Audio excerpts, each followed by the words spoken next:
unheard of. Hey everybody, welcome to the Common Folk Podcast with Ben, Morgan, and Andy.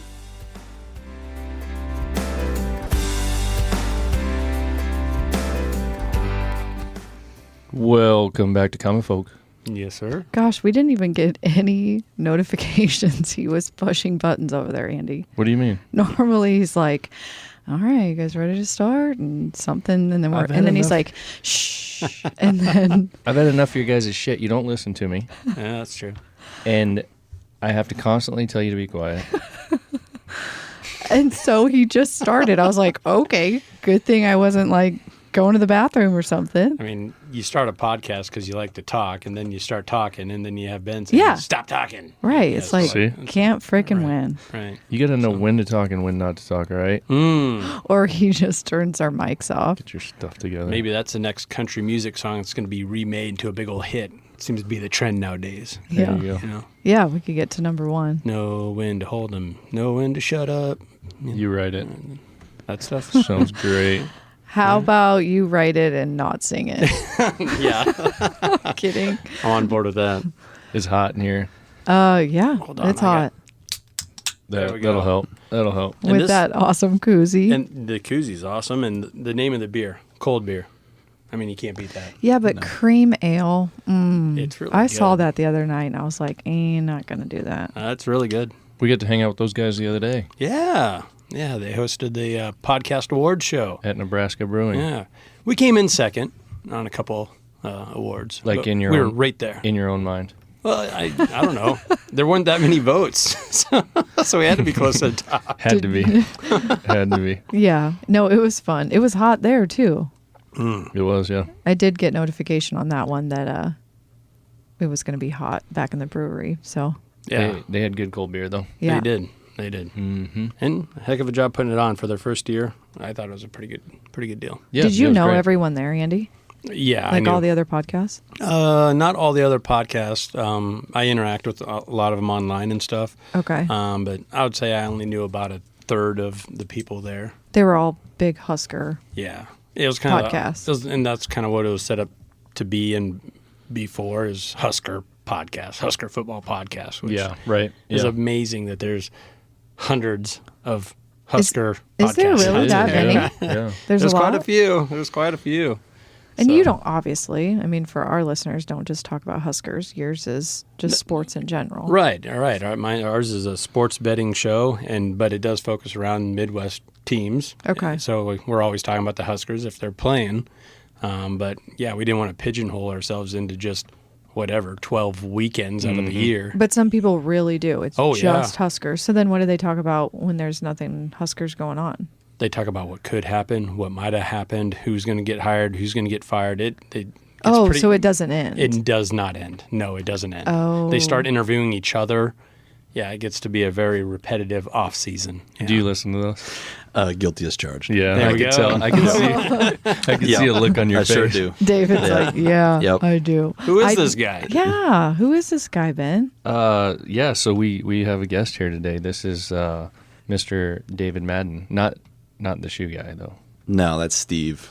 That's Oh, my yeah. Is it uncle. is it your brother? Yeah, it's Your my uncle. Okay. All right. Your Yeah. long lost uncle. So Dave is what I call you. And I call him David. Yeah. Yeah, and both are equally acceptable. So. Yeah. Okay. Andy calls him Davy. Davey. Yeah, that one- I'm cool. I'm like, I all thought right, we had an Davey. agreement on that Yeah, one. we did. Okay, We we did. did, Sorry, yeah. no, No, Davy. All right. Okay. So Dave Madden, father, entrepreneur, outdoorsman, all around pretty decent guy, Decent. and Good guy. a lawyer. Dun, dun, Oh. dun. Only negative. Sorry, guys. Sorry, I'll bill you for this later. Nice. Yeah, I know it's coming anyway. Right. So the whole idea today was, I thought we've interviewed a lot of entrepreneurs and want to talk to you about that in general. Definitely have never talked to a lawyer. That may or may not be good. Mm-hmm. And the outdoor thing, we talk about outdoors all the time. Mm-hmm. That's right up your alley.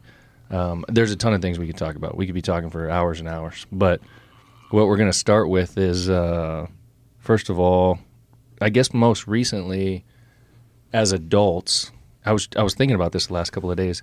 how did you and I reconnect as Yeah. adults? I've thought about that. Yeah.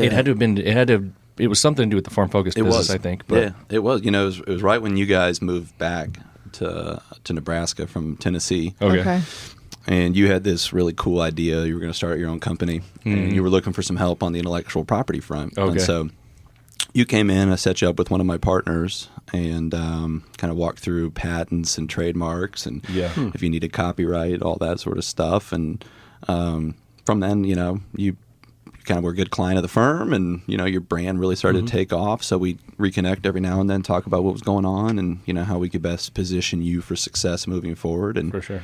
Yeah, and then when I started my own firm, you were my first paying customer. So Yeah, that's I actually right. kept the Really? check, the farm focused check. I still have it. Oh, So nice. it was $340. Okay. Yeah. And that was 20 minutes worth of work. Yes, sir. Wow. I got 4 kids, Wow. man. I got a lot of mouths to feed, brother.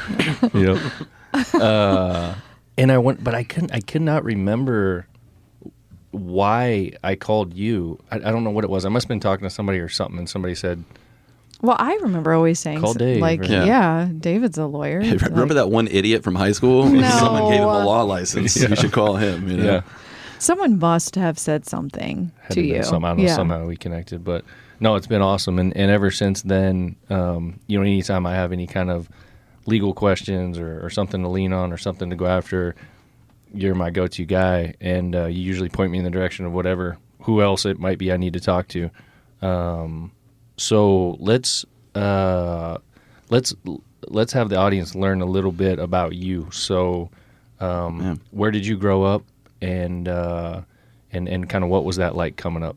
Yeah. So I'm an Army brat, man, and grew up all over the place and lived in Germany 3 different times, and moved pretty much every 2 years. And for a lot of kids, I think they hate it, but I loved it. And I got to experience new things and meet a bunch of new people, and I think it's probably the one thing that set me up for success the most as a person, because it taught me how to walk into a room where I don't know anybody and talk to anybody.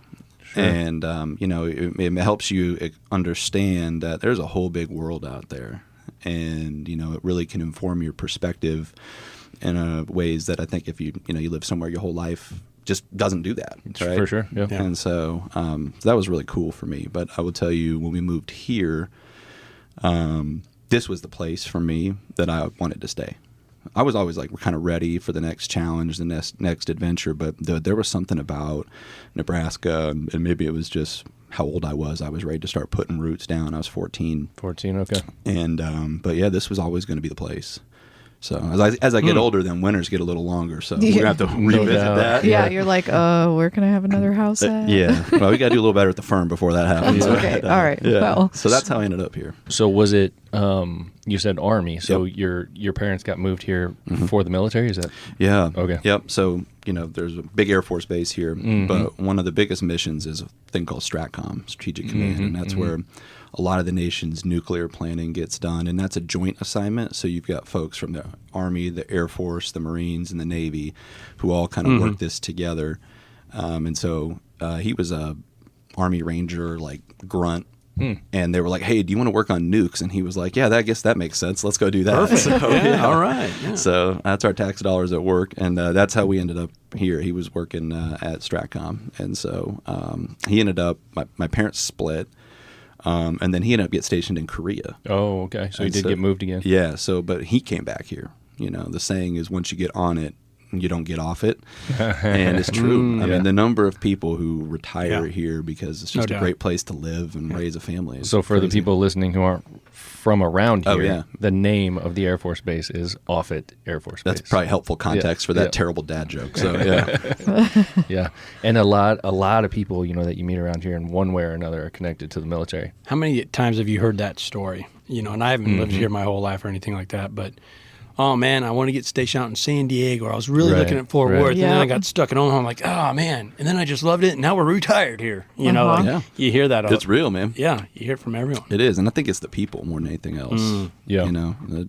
It's not like this everywhere else. Right. Right. so you recognize that it's not. It's different Oh yeah. than all the places. Yeah. I mean, we lived in New York.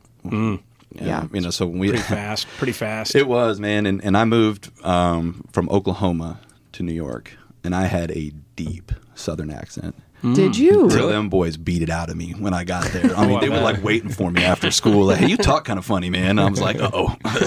So I dropped that real quick. You had to have been pretty young at that time. That was 6th grade, yeah. Okay. Oh, 6th grade. jeez. So, Does it ever come back out?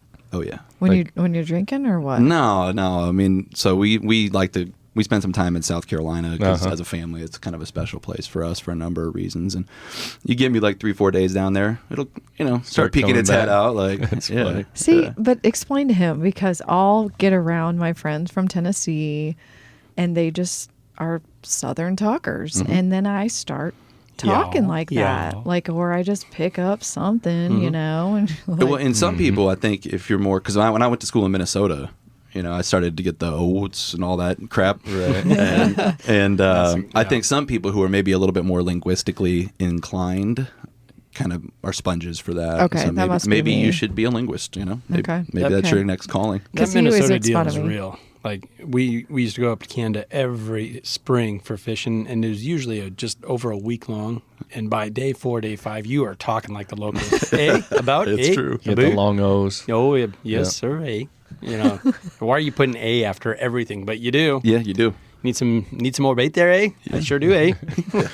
There's got to be something that we do around here, but it's pretty neutral in this area. Oh, yeah. I saw Stephen Colbert had a really good joke back in the day, and it was a headline that came out as the most per capita call centers in the nation was in Nebraska. And when interviewed why this was the case, they said, well, because people from Nebraska sound like they're from nowhere. And in reality, it's kind of true. Yeah, I've always said we sound like we're from the movies, with normal talking with no accent. Like, this is normal, right? Yeah, I mean, it's pretty. it's like people in the movies. They don't have. The biggest word I catch is crick. I say crick.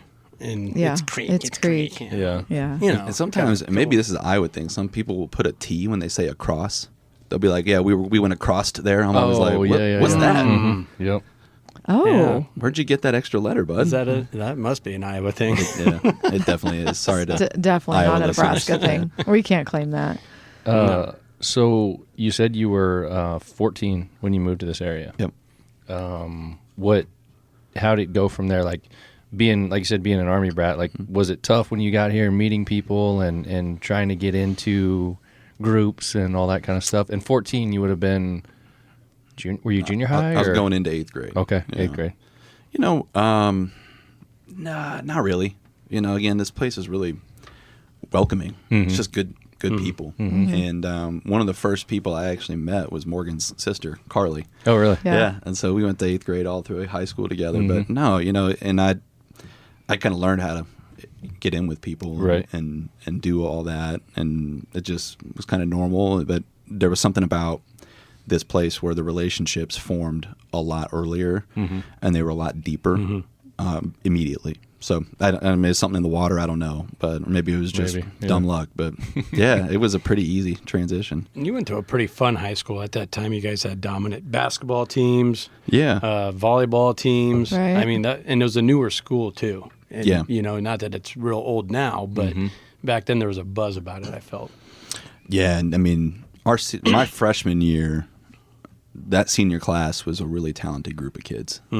Zach Fortune, remember Zach? Oh, man. God rest his Yeah. soul, man. Yeah. Went to Iowa State and Yeah. transferred to South Dakota. Unfortunately, passed away. But they had dudes like him. A guy who went and played D1 soccer at West Point. A dude that went and played football at KU. Marty Levinson had a great career at University of Nebraska Kearney. Yep. I mean, that team was stacked. Yeah. So it was fun. And then we kind of fell off, and that's probably because I was running around out there. And then Who's this guy? and then The southern accent out here.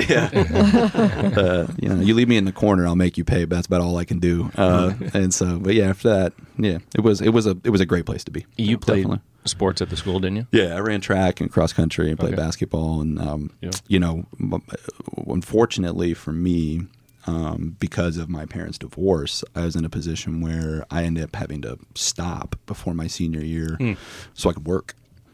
And, I had to pay for a car and pay for clothes. We just it was, times got tough, to be completely candid. And so your parents divorced when you were in high school? yeah, and you right lived away. with your mom, Yeah, right? yep. Because your dad left. Yeah. Okay. Yep. So I remember that. my freshman year, and so that's a thing that happens to a lot of kids, but for me that was a pretty seminal event in my life, and a lot of good came from it ultimately, but it was definitely a very, very difficult period for me. Did you? Where'd you work? Oh boy, I'm ashamed to admit this. Do you know the answer to this already? No, You set but me up. I have a general idea. I don't either. I worked at the Buckle. Okay. And, No, you didn't. And I was infamous. People would try and do that Buckle challenge. Have I you ever heard did. of this? Yeah. Where it's where you try and get to the back of the store and out without somebody stopping you trying to sell you. I'd see them come in and I'd wait. And then right as they thought they were going to get out, and I'd be like, "Hey, can I sell you these pants or something?" And they'd be like, "No." So, you're always a pretty fashionable guy, so I could see what. I appreciate that, man. I thought he was going to say line chef at Hooters. I mean, that's what I was gearing up for. Thought he was going to be a bouncer at a strip club. Oh, yeah. Yeah, that's probably not my MO there, but Yeah. yeah. No, I man, did that. you got to do what you got to do. Yeah, absolutely. Yeah. I mean, and I learned a lot from it. I learned that you don't run from hard work. Right. I'll tell you that much, right? For sure. And at that time for me too, I was able to, I came to faith, and that's been a really important part of my journey, and the thing that anchors me and roots me, and I think helps me be the husband and father I want to be, and that sort of stuff. So again, there's a verse that says God makes all things work for the good of those who love him. And so that's been true in my life, and it's been really cool to sort of watch where I was in high school in a pretty dark place to sort of where things are now. And I know none of that's happening unless I have that experience. So that's been a cool journey for me. Nice. Yeah, kind of that no regrets type of, attitude. That's like the life mantra. Is that's probably my number one fear in life, is having regrets at the end of it all. I mean, I can relate to that. yeah. That's why I'm doing what I'm doing today, Oh yeah. because of the job that I had, and I thought to myself, man, in 20 years, what am I going to think? And I knew what I was going to think. Yep. And there'd be things I'd regret. Absolutely. Yeah. Absolutely, man. For me too, I mean, I've mentioned to you guys earlier, I lost my dad in 20, and it was to COVID, and it was rough. We were in the room with them, and there was nothing pretty about it. Yeah. And this guy was a former Army Ranger, like West Point grad, right? And to see him in that spot made me realize, dude, life is fragile. Yeah. It is. And it can be done like that. And so you got to do it. You do it now. You don't wait. Sure. And I had some opportunities with some clients that I knew if I didn't take advantage of it, I'd never be able to look myself. The 85-year-old me, God willing, I get that far. Yeah. Well, I think you're off to a great start charging, what was it, $340 per 20 minutes? Yeah. I think that's a great start. Yeah, that's gone up. But Okay. Nice. He really is a lawyer, you guys. I mean, come on. That was 3 years ago. Like, what are we talking? Or wait, no, that was 7 years ago. No. This was when he started his first recent job. firm, Oh, which okay. we'll get into. Yeah, Yeah. that's what he's talking about. Inflation's real. Right. Yeah. yes, it is. So when did the outdoors start entering your life? Was that around that time, or was that later in life? So it's a interesting question for me. My dad was not a big outdoorsman. He'd go sleep on the ground for 6 weeks, and the last thing he wanted to do when he got back was go back outside. Yeah. Yeah. And he didn't grow up with it. He was a city kid from Boston.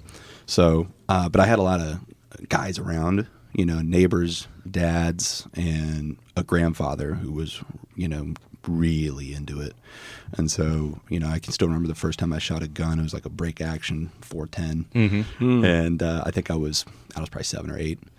And I remember thinking, there's something about being out here doing this, not necessarily just shooting animals. Obviously, that's what you're trying to do when you're out there, but it should be out there. Yeah.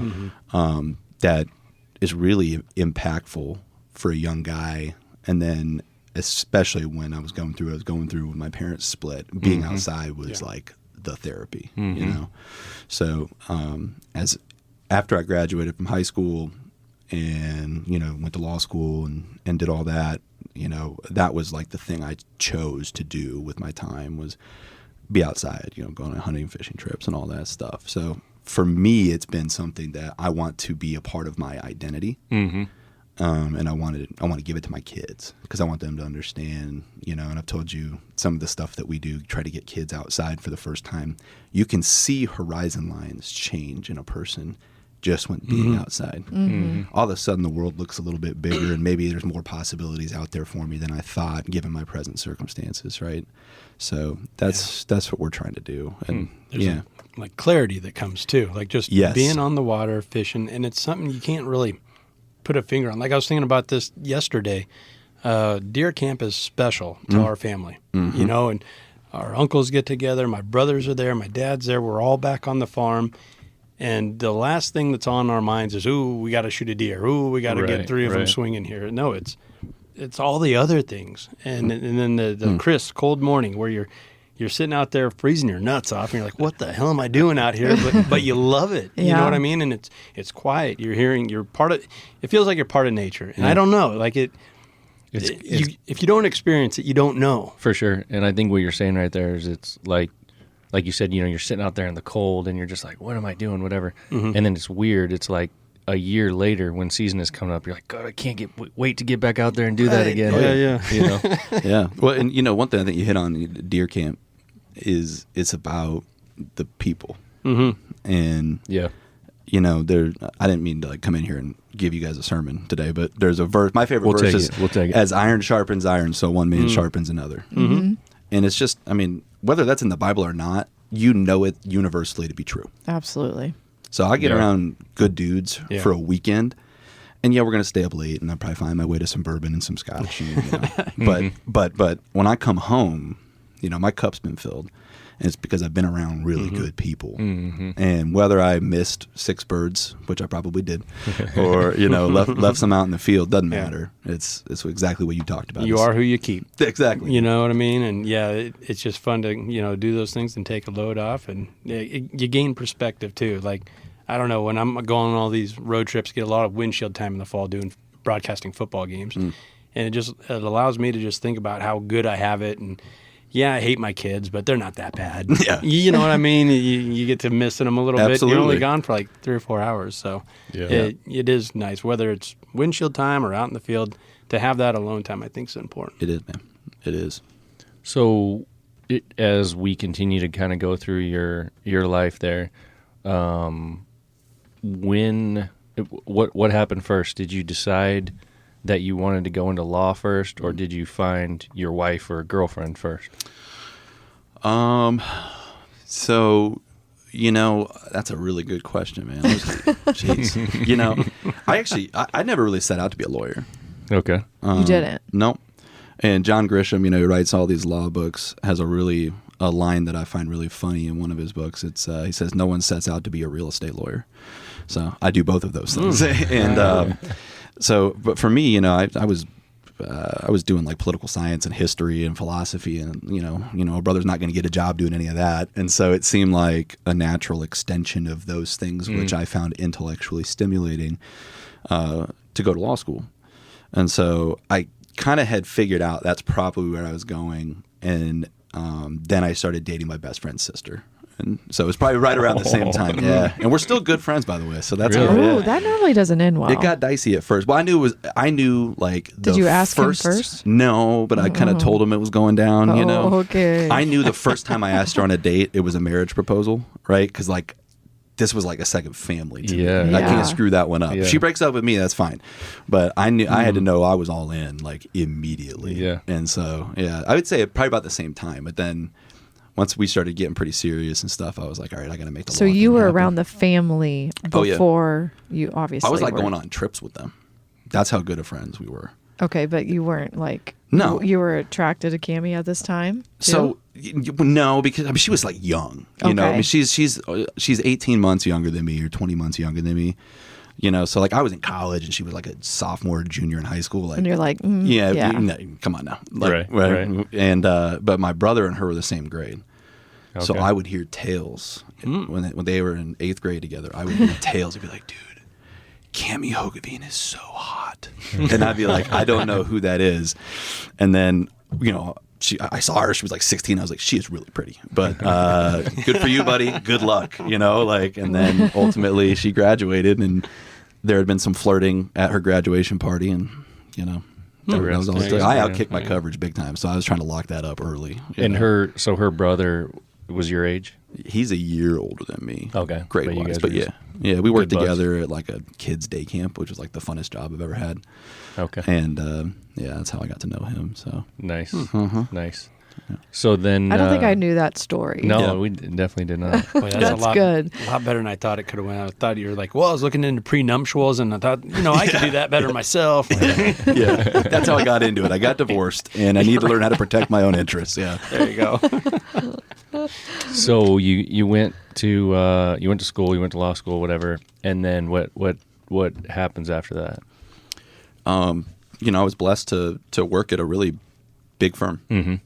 And, really high-end premium work, and got trained by a lot of really good lawyers and good people. Mm-hmm. And so, I worked my tail off for a long time, and too much sometimes. Yeah. And, but yeah, we started having kids, and, started looking around like, ooh, man, it's been 4 days since I've seen my kids. Mm.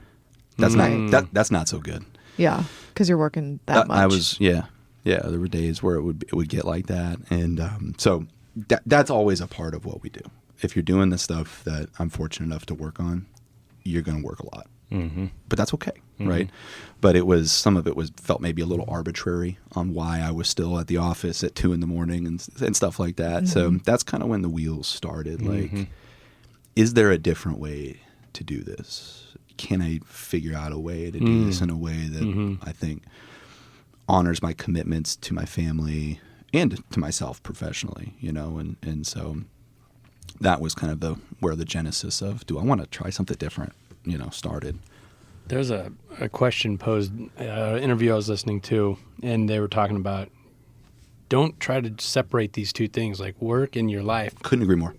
You can make it one. It doesn't have to be like, then I leave the office and I shut it off. I'm not a part of, like, there's truth to both sides, but I think where you want to get to is where both can live harmoniously, side by side, and you're not shortchanging either one.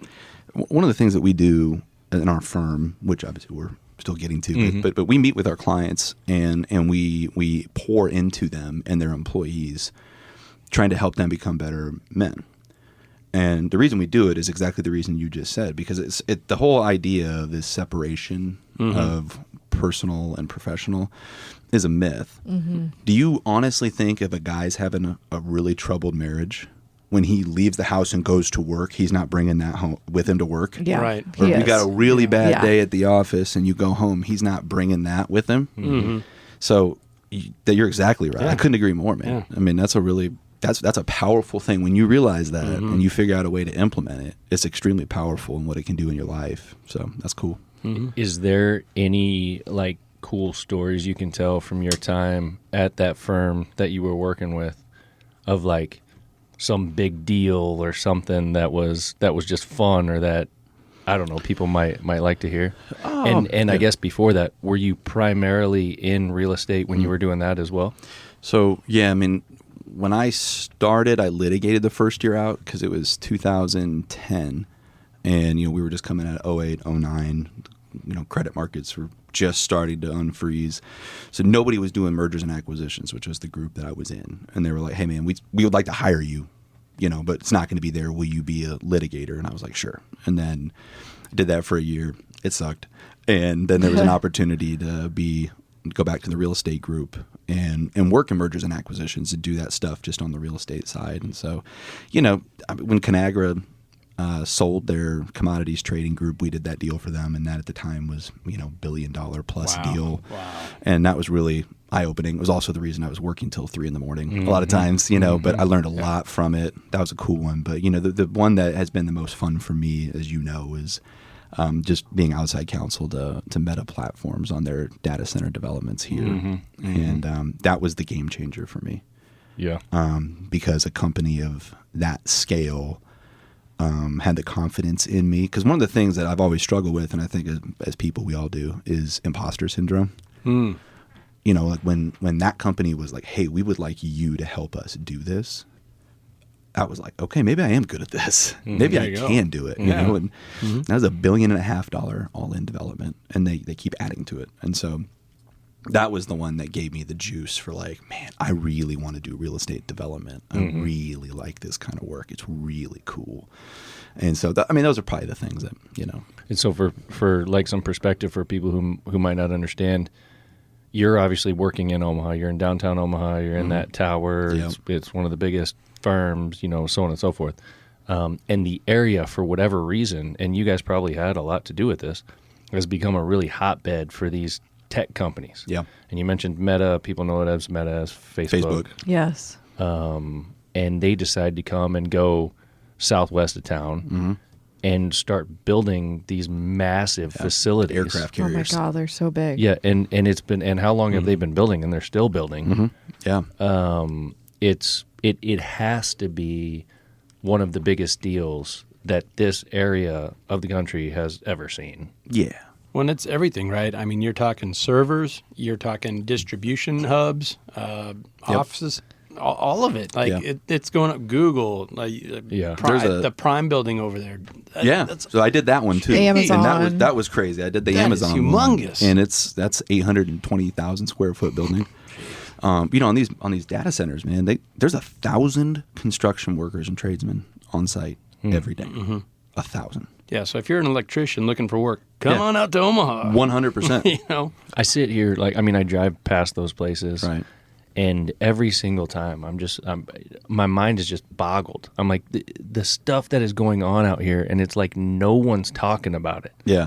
It feels like it's just so like under wraps. Yeah, well, there's reasons for that, right? Yeah. I mean, those companies are really under the microscope, fairly or unfairly. Yeah. And so, they're careful about what they announce and how they announce it and all that stuff. Yep. But, part of the reason they're here is because we've created a good business climate for investment. Yeah. Yeah, and on the other side of that, when you go up Highway 275, and you always see those signs, Costco, get out of here, Costco. Oh, yeah. And they're talking about that chicken. The chicken deal. That's a big We worked on that one. Oh, really? That's what I was going to ask you about. I'm like, you really got to be careful where you're trying to help, say, build here, don't build there. This could possibly, that's right up your alley, right? Mm-hmm. Yeah. That was crazy. Because that brought together the unlikeliest of bedfellows. Really? Oh, on the opposition side? Oh, dude. So we represented... It got pretty wild. Yes. Yeah. We represented the city of Fremont. and give people some perspective of what I don't know what the you're talking about. was. So what it was is Costco, if you've ever been into one, they've got these rotisserie chickens everywhere. They're known for it. And exactly. Like people are like all about this, right? And so they've got to have inventory to put in their stores. So they partner with companies to build these places where they're going to raise the chickens that are then slaughtered to go in the Costco's.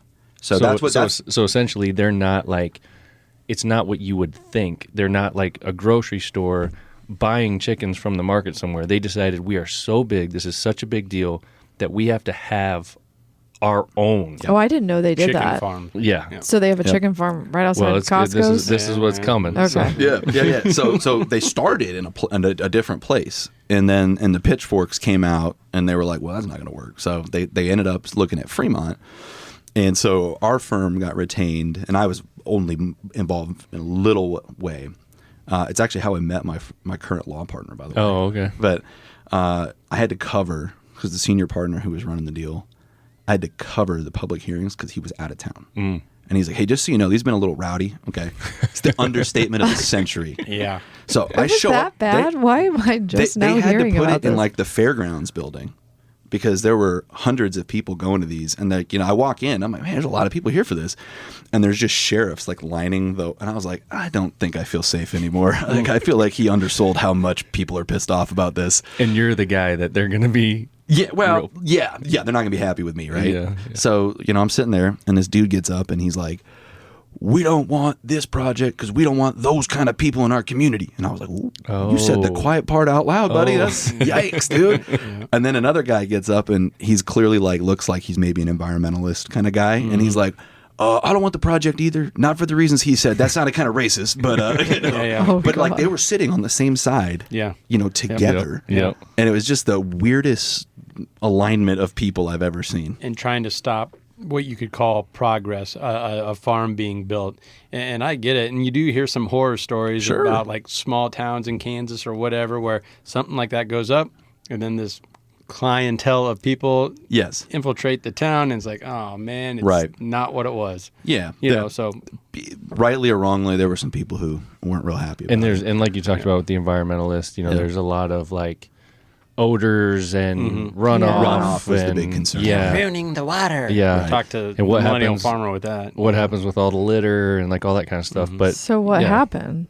It's there. Yeah. Okay. And They the got it. pitchfork It signs is are still there. there too. Yeah. Oh, yes, they are. Yeah. It's there, and it's So pumping they're out. raising chickens. It's pumping out lots of chickens every day.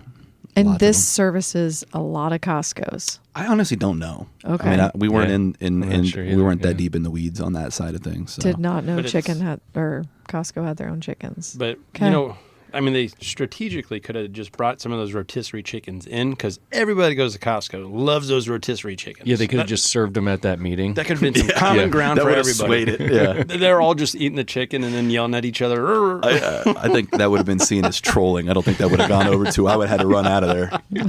People would have been like, heck yeah, these are good. Bring it in. All right, bring the farm on. That's fine. We were wrong. God. They are actually good though. I know they are. Yeah, they're really good. I They heard are better than Sam's. Side story. I heard somebody talking. God, I can't remember what it was. I'll have to think back on it. But they were talking about the hot dogs at Costco. Oh, How good they are, and they're only like $1.50. choice.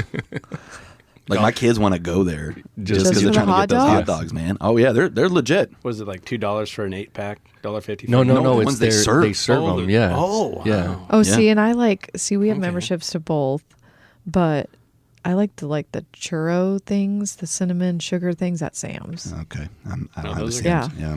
See, I get it. Like if your kids want to go for a hot dog, I wouldn't mind going for one of those. Yeah. It was like the story I was listening to. It was like some business story, and they were talking about how important that $1.50 hot dog is to Costco. Really? That's crazy. And like what it results in for them in the rest of what goes on in the store. Yeah. You know what I mean? It's almost like an IKEA business model where there's meatballs and Yeah. crap like that. You know, around the And it's corner. just an unbelievably cheap Yeah. price for something that's really good, and then you just go spend $600. yeah, you ain't getting out of there for less than $5, man. Yeah. It's tough. Right. That's so true. I'm guilty of that too. I mean, we go to Sam's Club a lot Yeah. for Ashley's concession stands for volleyball, and they have their $1 pizza slices and then $1 for a drink. You know, and it's a huge drink. You know, 32 ounce, 64 ounce, whatever the hell it is, a bucket of soda. So yeah, you're in for $2.50, and it's almost like a restaurant set up behind the registers. It's insane, and But like yeah. I'll You spend $400, $500. right. And if I'm running behind or whatever out of time, that's in the back of my head. Like I'll just grab a slice and a Powerade or whatever on my way out of Sam's because they got it right there. Yeah. You know, Yeah, totally works. it's in. So to kind of wrap up that portion, when you talked about the Meta and the Facebook development, it's been kind of interesting for like the whole area around here. Again, like one of the shooting parks that we go to that you're a member of, the owner was telling us about about Zuckerberg and his crew being out there shooting. Really? Yep. They went shooting? And you're talking about, I mean, that's what that's southwest of Omaha, 30 miles. Yeah, it's in Syracuse. Yeah. Yeah. And those boys are coming to town, a bunch of techies. Yep. That probably maybe they've held a gun, maybe they're not. I don't really know. I can't speak for them. Yeah. But they go out to a game park. Yep. And go That's chase fun. pheasants around Yeah. or clays around. Yeah. And it's happening in small town Nebraska. Yeah, it's No, no. crazy. And you know, and the investment that they make in the communities. I mean, again, there's plenty of reasons why people don't like tech, and you know, we don't have to get into any of those. But the net positive aspect of these investments in the community is off the charts. Yeah. I mean, and the grants that they fund for school districts, for STEAM, and all that stuff, it's crazy. It's crazy. Being a sports guy, it's the same as like when the city foots the bill to build a new stadium. Right. Do you realize what that NFL team does for a city, for a community, for a state? You know, it's off the charts. All the small businesses that grow around and thrive out. You know, just because that stadium's there. 100%. You know, I wonder if we could get those boys in on funding Conestoga a little bit. Yeah, I guess we need like a we're about to we're not necessarily going to pass, but they're voting on like a $50 million bond. Oh, really? People just don't want to do it. For the fourth time, we're going to try. You guys should get rotisserie chickens. That's not a bad idea. We'll move on after this, but if Mark's listening, we could probably use about 20-ish or so. Okay. And then we could bring the price down a little bit and Yeah. everybody probably vote I mean, on it. that'd be totally I'll fine. let him know next time I see him. Come on, Yeah. Zuck. Come on, Zuck. Good deal. Good deal. So, so then you're going through all that stuff, and then you get to the point where you were talking about earlier, where you're looking at how much time you're spending, how much time away from home, and all those kinds of things, and you kind of make the decision that you want to go out on your own, right? Mm-hmm. First question I have, and you don't have to tell me the numbers, but when you, at least initially, when you went from the job that you were doing to your own firm and starting your own business and getting things off the ground, did you take a pay hit? No. You didn't? No. That was also part of the motivation for doing it. All right. Well, that's awesome. Law firm economics kind of operates like a Ponzi scheme. You get, it's a pyramid. And so you get the guys at the bottom are just toiling. And you're sort of subsidizing the people I at the understand. top. Yep. Okay. Right? Yep. And so the idea is you stay in the rat race long enough. Yep. And then when they retire, then it's your turn. But, that doesn't always work that way. And sometimes some of those guys stay longer than they should. Or maybe it's the people who are coming up underneath you are like, well, I'm not going to work like that. That's crazy, which is a very real thing in the legal profession with younger people who are choosing, to not do what we did. So if you kind of look at that, you're like, wait a minute. So those guys aren't going to work as hard and make me as much money. So I'm going to have to keep doing this. Meanwhile, this guy's not leaving. So I'm still, and he's already got 2 homes, by the way. So in McGrath, my old firm, it was really good about trying to be proactive about that stuff. So I mean, they treated me very fairly. It's just the nature of the... There was a ceiling for me. Yeah. And I knew just with a couple of the client relationships that I had developed that, I never asked them. I never said anything like, "Hey, would you come with me?" That's unethical. Wouldn't do that. Right. I just knew they would. Yeah. So when I left, I got to take those clients came with me, and then more found me after the fact. And instead of giving 50% of that revenue away, I worked the exact same amount and kept it all. Yeah. And didn't have my overhead was like Right. I think our first year was $12,000. Yeah. Because we were fully remote. So it would like the business case for me doing this Totally was made just sense. as strong as everything else. Right. So I would have done it probably still Yeah. if even I was going to take a hit, but it was. I said when I left, I will double what I'm doing here, and that's been true, and that's been it's been a blessing, But, For sure. Yeah, it helps when you have those clients coming with you. Yeah, absolutely. So I don't want anybody thinking I'm super brave here. Well, hey, it's a smart move. So, are you a big fan of Better Call Saul? I never watched those. Oh yeah, But I hear I have to. I do. I do think you have. Yeah, to. okay. I really do. And Love Suits. No show in the history of like lawyer shows has ever nailed law firm culture the way that Suits did. no, I have to watch Suits. I don't know what that is. What? No, is that on Netflix? I've never Yes. watched it, Oh, but okay. I've seen it as I'm... Yeah, but buzzing I through. know what it is. But Yeah. sorry, I haven't watched When it. you watch it, there's a Okay. character named Lewis Litt who That's you? abuses the summer associates. No, everyone Okay. knows. Everyone knows who the Lewis Litt is in their firm. Oh. Like everybody knows it. Okay. Like they nail it. So you should watch it if you ever want to see what it's like to work in a big firm. It's crazy. All Yeah, right. that'd be interesting. Hey, we're looking for a new series. There we go. Okay. They get All that right. one. So what's it look like today then? So how long ago did you go out on your own? March of 21. Okay. And then my partner joined me in May of 21. So he was waiting. He was at another firm, and for a couple different reasons needed to wait a few months. And so we've been at it now for over 2 years. And So been- you didn't want to do this by yourself. You Oh, I knew would you have. wanted a partner. I would have. Okay. It was more the community aspect of making sure, like, when I went to the office, I was seeing another human being, Yeah. and having somebody to bounce questions off of. He's a little bit older than me. So that sort of stuff. So, and it was just gonna be more fun to do it with somebody. And I would say as a customer, I guess, from the outside looking in, it does feel like a bigger deal when there's a couple of names on the Right. on the sign. Yeah. On the tag rather than you one. saying Richardson Madden sounds better than Madden Law. Yeah, because I agree with you. Yeah, I mean it just I don't know. There's something about it. I guess it feels It's like because of those feels more damn normal. commercials they always do. Yeah. Have you ever been caught in a Yeah. in an Right. injury and you need this law firm? And they have like 5 Yeah. and they Yeah. list them. I'm like, damn, I'm calling them. I'm not calling Joe Schmo over here. yeah. The one name. There's some truth to that. There's some truth Okay. to that. Yeah. So there you go. And obviously that's been working for you guys. Oh yeah, yeah.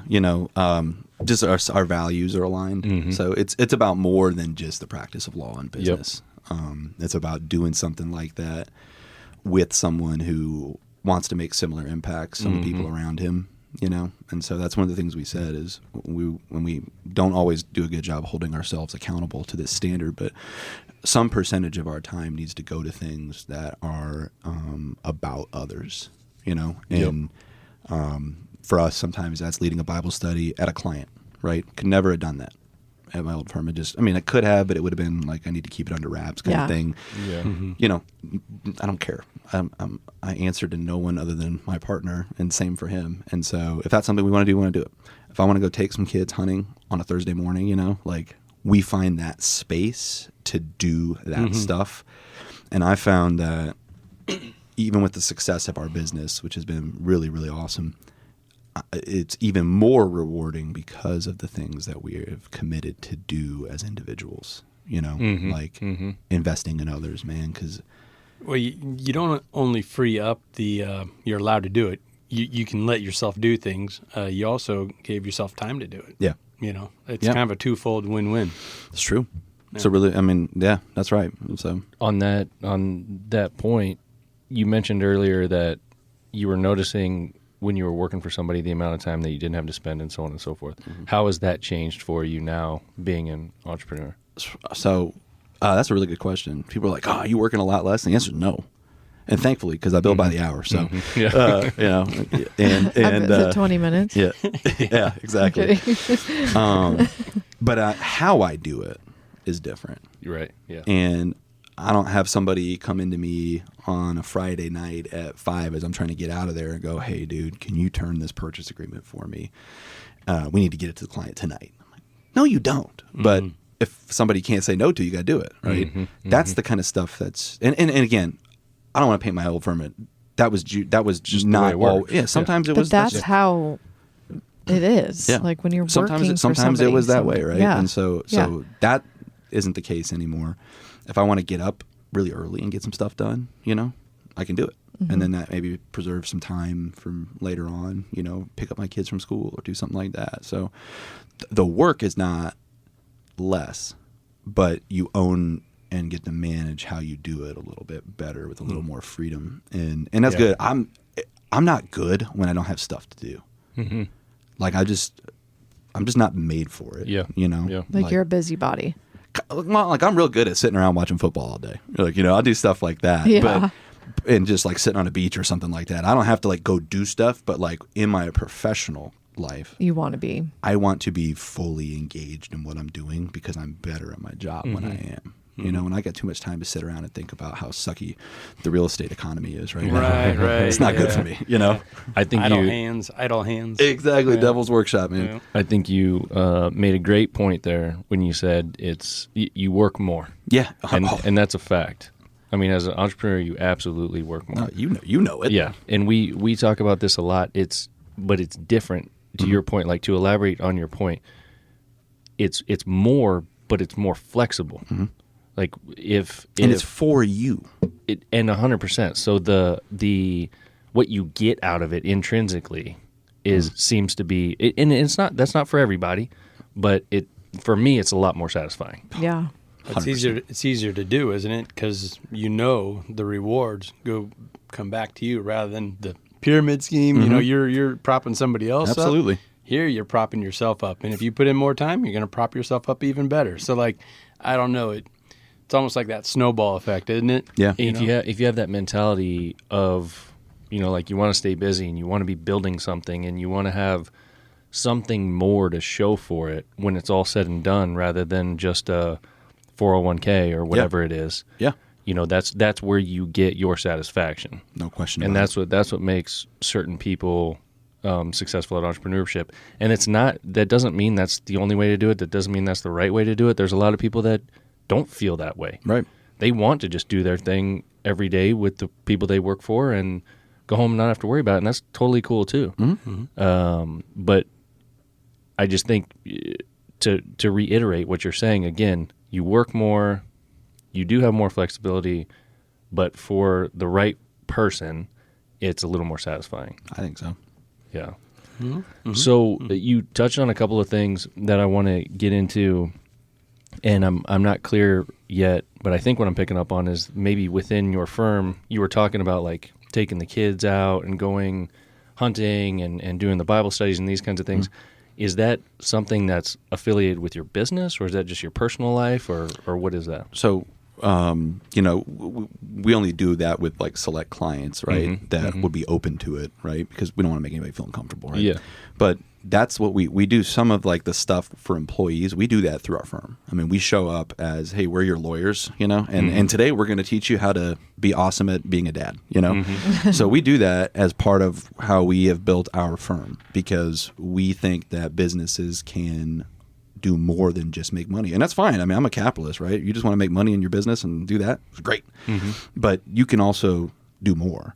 And, and what we've seen is that our clients that have done that, they're like, man, I feel like our productivity went up.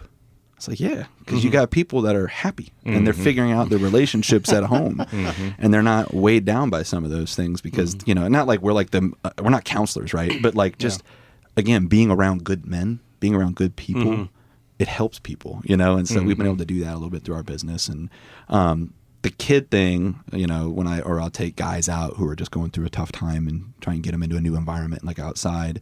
That's usually done through the business as well, just because when we started this, we asked ourselves the question, how do we do this differently?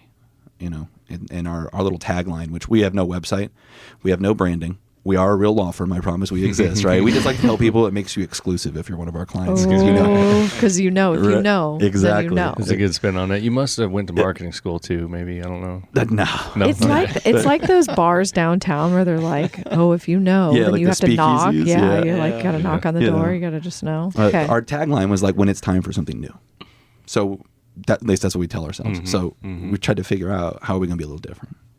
And so, yeah, we try to do a lot of that through our business. And we've got a separate consulting business that'll have a similar bent as soon as we kind of roll that out here in the fall. So my question is, do you get a lot of people asking you all types of law questions? Oh, yeah. I mean, right? Because it's like... even I do. Like sometimes I'll send them a message like, hey, do you know anything about this? Or where can I go or whatever? But I think you've been in it long enough that you know something. You probably know something, or you know enough people that you funnel them to other. Yeah. Okay. Definitely. My favorite thing about like law school was like my first week, I get a call. So like 2 days into law school, a buddy called me. He's like, hey, I got a friend who got stopped by the cops and they want to search his trunk. And they did. I'm like, well, I've been doing this for 2 days, so I'm obviously qualified to answer this question. People just assume you know everything. And by the way, when you get out of law school, you don't know anything. Like you have no idea what you're doing. It's hilarious. You have to have that experience and work somewhere. Yeah, absolutely. But okay, so you'll shuffle people. To like the right. Like I stay in my lane. Yes, I'm the least handy dude that's ever lived. I don't try to repair stuff around my house. Like I call somebody who knows what they're doing. Yeah, Ben, come up and hang my TV for me, dude. But like if I don't do it, I'm not. I'll send you somewhere else, right? It's got to get done right. So, yeah, absolutely. I just figured that you would totally get a ton of questions. It's probably like any profession, right? Like I did hair, and people say something, or it's like a vet and. It's even like our daughter, people will be calling and she's like you said, 2 days my into horse vet is school. sick. It's like, and she doesn't know anything yet. Yeah. But I would assume you love talking about it because it's your profession. I just saw that Joe Rogan interview with Mr. Beast, the biggest YouTuber ever. Yeah. He's like, that's all I want to talk about. I'd never get tired of it. I love it, and I assume it's kind of the same. Yeah, it is. I like what I do. Yeah. And it's cool. Because real estate's cool no matter what anybody tells you, because you can see it. right? You know, when I drive down Highway 50 or 370, I'm looking at things that, like, I remember where I was when I was negotiating that agreement with the city of Papillion or the city of Springfield, and why that building ended up oriented the way it did, because we had to argue with them about it. You know, like, that for me is what makes it rewarding. But, like, I wouldn't tell you I'm like a law nerd. Like, I like this. I like constitutional law. I think that's kind of cool. But, like, you know, there's other stuff I like to talk about more, like sports, like being mad at Nebraska football most of the time, you know, that kind of and stuff. listening to those podcasts. Yes, yeah, year round. 10 different ones. It is year round. It doesn't stop. No, it doesn't. Do you think you guys would ever, or is there even a need for some of those like philanthropic things that you do to almost have like a separate organization around that is affiliated with your firm? Yeah, I mean, maybe. I mean, it's not like we're not doing like 50 hours a week of this stuff, you know? Yeah. So it's more just like ancillary to what we do. So maybe, you know, I don't know. I couldn't tell you whether I thought that was going to happen or needed to happen. It seems like you have a passion for it. I do. So, yeah, I'm picking up on that. But you know, too. when you, you know, when my dad was in Korea for 3 years, I was lucky enough. Your dad's one of them. I don't know if he knows this or not, but who invested in me. They just let me be around. You know, I was at your house a lot. I was out on that boat in Manawa. So Don Monzingo's been somebody was really important for me in a very dark time for me. And so when you've seen how your life can be impacted by people, like, you can't help but want to do it for others, you know? And so, yeah, I mean, that is my passion. That's my number one passion in life, is just trying to be around people, and if I can help them in any way, like, I want to do it. And that sounds like Boy Scoutish. I don't mean it like that. I know what my faith has done for me, and I know what other people have done for me. And so if I can pass that on to somebody else, that's what I want to do. No, it's true. Like, we went over to your house. I don't know, was this a year or two ago? Yeah, you brought me some steaks. We brought some steaks, right, whatever. Yeah. And Joel was with us, and he had so much fun with your kids. But when we left, he was like, "Oh, I really like David. You know, like, you're playing basketball with him. You're into it. Like, you know, saying bro, and, you know, just all the fun. Yeah. Like, you can just tell your energy is invested in, like, who's in front of you or what." I appreciate that. Yeah, that means a lot. Thank you. So, I mean, I think you do, to your point, Ben. You, there's like something in you that is. So, do you think, with all that being said, I mean, do you think lawyers just get a bad rap, or are they really all a bunch of assholes, and you're just the nice guy? No. You know, honestly, man, there's a lot of people that have a lot of egos. Yeah. And I think here's what happens to lawyers. Yeah, like, where the heck does that come from? I'll tell you exactly where it comes from. Is the legal profession is super demanding. It's really hard to make it go, you know, and to have a successful career, right? And so many of these guys then have their identities tied to that. Okay. So then when you're negotiating an agreement with somebody, every little point where you're going back and forth on, for that guy, if he gives on that point, it's an ego thing. Right? It's my identity is in what I do, and I just had to give up on that point in front of my client. So I'm a bad lawyer. I'm a bad person, right? You're going to be a miserable human being if that's how you go through life. But that's what happens. Yeah.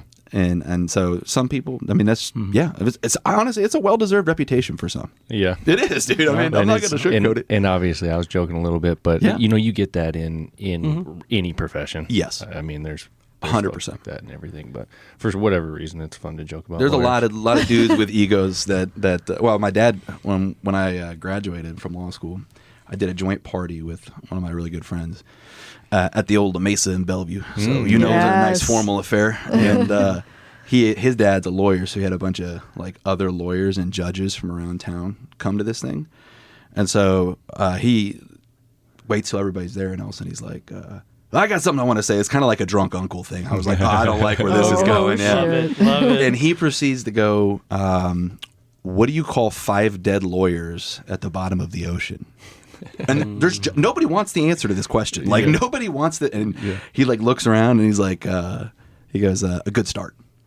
Oh, shoot. And then pulls out pieces of paper that he printed off the internet because he was an old person. You know, that's what they do. Yeah. And they're all lawyer jokes that he printed off the internet. And he starts gosh. going. He just keeps going. Nice. Nobody's laughing. And so I finally was like, yeah, let's get you home, man. Maybe take it easy on the margaritas there, buddy. That's awesome. Yeah. So, little, That's great. yeah. That's That it. is Stay great. in your lane. Know your audience. Yeah, know your buddy, audience. read the room, Dad. Come on, man. Yeah. That's great. Yeah. Oh shoot, that would have been a good one to see. Yeah. Yeah. Something like that. Well, man, I think with the list of stuff that I was hoping we could cover, we did. Do you guys have any other questions or anything? Well, that want- you made us some food earlier, and I didn't know that. Well, I guess I think I did that you're gluten free, Yeah. and that is just for health reasons. Well, I mean, there's probably a whole nother conversation around that, Oh. I guess. But yeah. with- Well, I with mean, I what think you- it was interesting because I was like, wait, does he have celiac? Because Ben, No, this my is wife different. does. Yeah. My wife does. And Okay, that's I kind of didn't know what, that. yeah. Okay. That's kind of what led us to the gluten-free path, which So is. your whole family there's no gluten at your house, Or is there That's for the recent. kids' lunches Yeah. and stuff? You know, my second kid was getting strep like every 4 weeks. Yeah. And then we took gluten out, and she hasn't had it in 6 months. Okay. Like, I'm not a doctor. I don't know. But Yeah. there seems to be a pretty we've had strong the same- correlation. We had the issue with Haley, you know, for years too. So Yeah. I get that. But Yep, living okay. that gluten-free life. The good news is that bourbon is still gluten-free. So That's true. that's what I needed to be able to hang on to there. That you know? is true. Okay. Does and for yourself? I mean, you've adopted that for Yeah. your family, and it's also good for your own health from the sounds of Yeah. it. Yeah. I about 2021 got diagnosed with a bunch of autoimmune diseases, you know, arthritis type stuff. My dad had it. And gluten is one of those things that will trigger a flare. And until I got this, I never quite understood how bad arthritis can be. Dude, like when I get a flare, like I'm in bed for 12 hours and I've got feels like I got the flu and body aches and feels like somebody's sticking a knife in me. And so for me, it's just it's like, if it's a trigger, I'm not going to have it. Like, you know, is 'cause I it don't worth want it that. or And not? is that inflammation basically? 100%. Yeah, just 100%. inflammation all over the place. Yeah. Yep. It just, yeah. So, And do you? I mean, obviously, you're trying to manage it through your diet and through foods and what Yep. you consume and stuff like that. Is there a medicine component as well? Do you have so to there do was. that? Or? I took something called Humira for a while. Yeah. It's $5,000 a month. So, Oh, yeah, and which was fine when I was on the firm Yeah. insurance plan, but Yeah. it's also terrible for you. Yeah. I mean, the premise behind it is you put it in your body and it artificially suppresses your immune system so that it stops freaking out and attacking your body. Jeez. That just can't be good for you. No, right? And like, so come on. I was fortunate enough to come across a functional care doctor who's like, nah, man, you don't need that. That's poison for you. And I know we'll get you going. And so that's been life changing. $5,000 a month. Yeah, because I mean, there is a lot of Humira commercials out there. yeah, I have- and then yeah. listen to all this stuff. It's like, you know, if you listen, this is gonna kill me. You know, Yeah, so it's not something you want. And that was, I did not know when I asked that question. That was the explanation I was hoping that you were going to have. Yeah. You hear from so many people anymore, and even Morgan's doing it with some things that she's going through, trying to write it with your diet, with what you're intaking, with Absolutely. where your mindset's at, with where you're exercising, and Dude. and it's working. Yeah. Yeah, no, it's, Yeah. I mean, it's changed my life. I mean, Yeah. I'm still trying to work off some LBs here a little bit, but Oh, stop! yeah. You are looking skinny. Nah, man, there's, Yeah. there's more to go, but you know, that stuff has changed the game for me. Yeah, I bet. You know, Yep. yeah, when you don't live in pain 24/7, you're a lot happier. You know Right. what I'm saying? Yeah, So you said your 100%. dad had this, the exact same thing. Did he do anything? It was, you know, when he got diagnosed, he was like 28. Okay. And God, but that's so yeah, he had young. rheumatoid, and back then it was like we're gonna put you on Yeah. 2,000 Yes. different Yeah. things. So Absolutely. it was So he kind of didn't- too late for Okay. him. Different game. Gotcha. Yeah. Yeah. I see. Well, I think that's Yeah, it. But no, it's yeah. interesting. Yeah, with that in mind, and as you talked about, you know, there's a couple drinks that you can that you are still cool with having. So what I'd like to show you here is this sweet little flag we have in the middle of the table here. Let me get in it real quick. Look at this. Little speakeasy. That's right. We got were this even talking little- about them That earlier. is little serious. hidden compartment. Look at you. Do you have to go back to work? No. Okay, all right, then let's do He it. works for himself. Yeah, Who gives a shit? So in this compartment here, Yeah. we've got a couple of drinks from Oh, look Cooper's at Chase. that. He's gonna have to man. finish that one He gets the up. last Yeah. bourbon too. Yep, I think so. Sorry, guys, that's mine. Yeah, it's yours, Yep. buddy. It- Cooper's Chase, Nebraska bourbon. Andy, tell him a little bit about that. Yeah. Yeah, old Doug Trainer out of West Point, and he's a great follow on social media. You know, he's real interactive, fun guy. We've had him on the pod before. One of our most popular pods. Yeah, he's a great dude. Real good, good with the conversation. But he likes to share with you. Like once he's done with his day job, he goes home and he gets in the distillery, and that's his time away and his alone time. Yeah. It's really cool to just watch the product being made, and then going to the grocery store or whatever and seeing it on the shelf. Absolutely. It's really cool. And like the grains that he uses come right out of the elevator there in Beamer, Nebraska. I love it. Corn grown right down the street. I Yeah. love it. So how cool is that? Can't get any better. Can you Yep. open that? Pretty cool deal. It's pretty tight. It is pretty tight. You want to try it? Maybe, I was gonna use maybe my have teeth. some Probably vodka. I was From going to the use my heat. teeth. I got it. There we go. You just Andy promised me loosened it. bourbon, and now I'm not going to get any. Right. Jeez. Finish it off. So, secondly, that cup that you're holding there. Yeah. That's, Oh. yeah, it's bad, right? It's heavy, so you know it's real. That's another. I've got some. That's another company in Nebraska called Handlebend, in O'Neill. Yeah. So that crew up there, they hand make all these. This is all full copper, obviously, handmade, cool stuff, straight from their place. Yeah. So they custom made these for us, so they would fit in this little hidden Come on compartment. now. Come on now. Yep. Ben's So is a hand- little bigger. Huh? These First are of all, sweet, dude. well, it was they're designed so that one goes inside this one. and then Oh, yeah. okay. So you got a couple of cool things. You got Cooper's Chase. I think it's just cooperschase.com. Cooper's Chase Distillery. Cooper's Chase Distillery. I think so. Okay, I'm gonna double check that. And then you've got Handle Ben. Handlebend. It is cooperchase.com. Yep. Cooper's with an S chase.com. That's where you're going to find those drinks, and they've got them out in like Hy-Vees and stuff yeah. like that too. And then Handlebend, you got to go directly to the Handlebend website. Although there are some stores starting to, Really? they're getting in a couple of stores, I believe. But bad stuff. I mean, it's they do a great job. So let's have a quick drink here. There we go. You ready?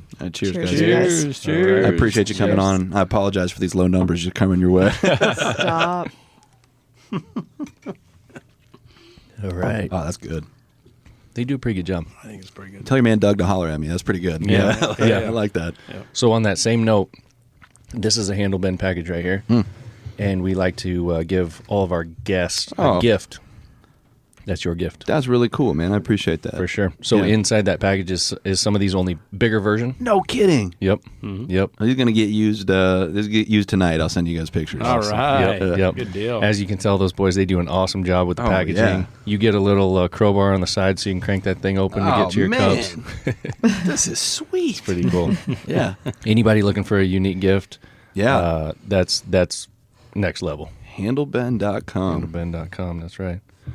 Nice. So to close it out, man, I don't know if you guys are looking for more business or not, but you already mentioned that you don't have a website Yeah. or a social media. I mean, Yeah. is there? What would you tell folks? Like if someone was asking me about something that I thought you would be good at, how would Yeah. I direct I mean, them just to you? tell them your phone number. It's okay. Yeah. Let's not maybe do that, but you can message me on LinkedIn. Okay.